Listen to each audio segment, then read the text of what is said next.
سأل سائل بعذاب واقع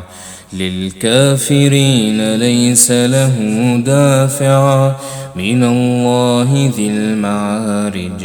تعرج الملائكة والروح إليه في يوم كان مقداره 50,000 سنة فاصبر صبرا جميلا إنهم يرونه بعيدا ونراه قريبا يوم تكون السماء كالمهل وتكون الجبال كالعهن ولا يسأل حميم حميما يبصرونهم يود المجرم لو يفتدي من عذاب يومئذ ببنيه وصاحبته وأخيه وفصيلته التي تؤويه ومن في الأرض جميعا ثم ينجيه كلا إنها لظى نزاعة للشوى تدعو من أدبر وتولى وجمع فأوعى إن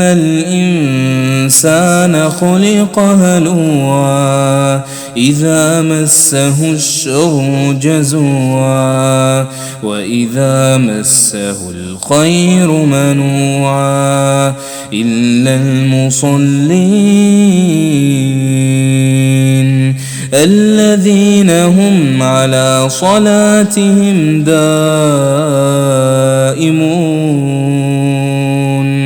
والذين في أموالهم حق معلوم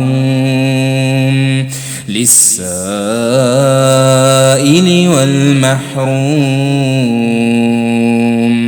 والذين يصدقون بيوم الدين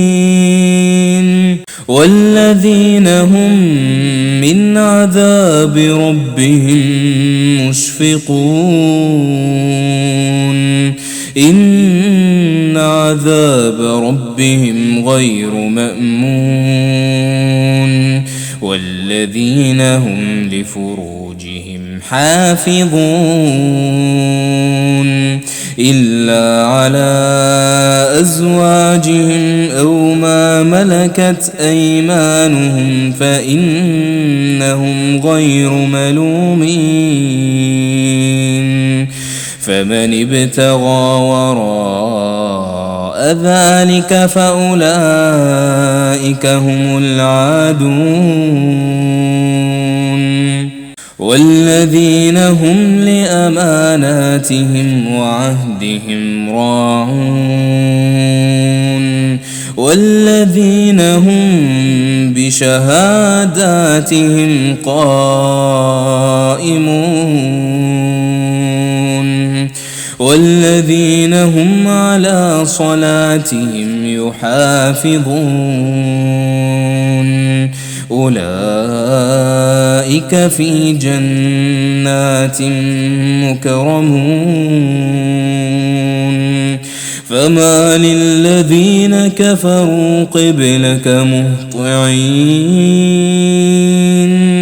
عن اليمين وعن الشمال عزين أيطمع كل امرئ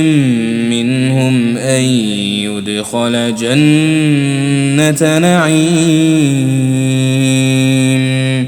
كلا إنا خلقناهم مما يعلمون فلا أقسم برب المشارق والمغارب إنا لقادرون على أن نبدل خيرا